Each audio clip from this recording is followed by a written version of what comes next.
কাল চলে গেছিলাম ব্যারাকপুর চিড়িয়া মোড়ের ওয়েসলি হিন্দি স্কুল মাঠে, যে মেলা চলছে সেই মেলাতে।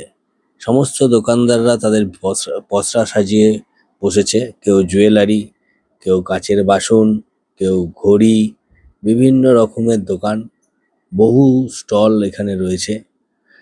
কিন্তু বিষয়টা হলো, বৃষ্টি হওয়ার জন্য মেলাটা অনেকটাই খালি ছিল, পুরো ফাঁকা।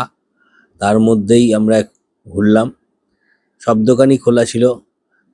তো বিভিন্ন দোকানও ভিজিট করলাম, দেখলাম, দু একটা জিনিস কিনলামও। ঘরের রান্নাঘরের মেয়েদের যেসব জিনিস লাগে সেই সবও এইখানে। সব দোলনা, নাগরদোল্লা সব রয়েছে। বড় নাগরদোল্লাটা বন্ধই ছিল, লোক ছিল না, তাই চলছিল না। মানে সব ফ্যাশন জুয়েলারি সমস্ত কিছুই রয়েছে এখানে। আবার সব ফ্যাশন জুয়েলারি কিনতে দাঁড়িয়ে পড়েছি আমরা।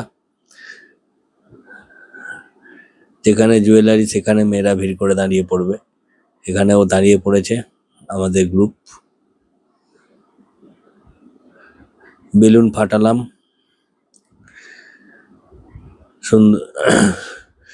অনেকদিন পরে ইচ্ছে হলো বেলুন ফাটাবার জন্য, আমরা বেলুন ফাটালাম এখানে। বেলুন ফাটিয়ে তারপরে চলে এলাম ফুচকা স্টলে ফুচকা খেতে। এই সব দাঁড়িয়ে পড়েছি লাইন দিয়ে ফুচকা খেতে।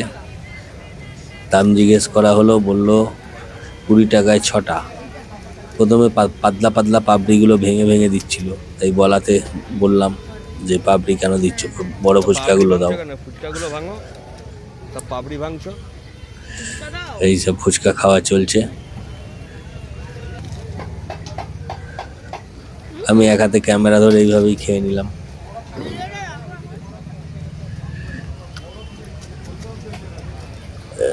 এই দেখুন, বাঙালি আছে ফুচকা একটা ইমোশন। তারপরেই চলে এলাম ঝুড়ো আইসক্রিম খেতে। এই যে ঝুড়ো আইসক্রিম, সবাই মিলে ঝুড়ো আইসক্রিম খেয়ে, আমাদের সঙ্গে একটা পুচকি ছিল, সে পুচকিকে খাইয়ে দেওয়া হচ্ছে। আমার মেয়ে খাইয়ে দিচ্ছে পুচকিকে।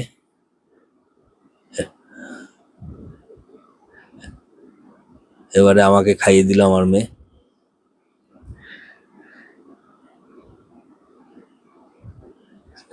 তো আইসক্রিম খেয়ে আমরা এখান থেকে বাড়ির পথে রওনা দিলাম।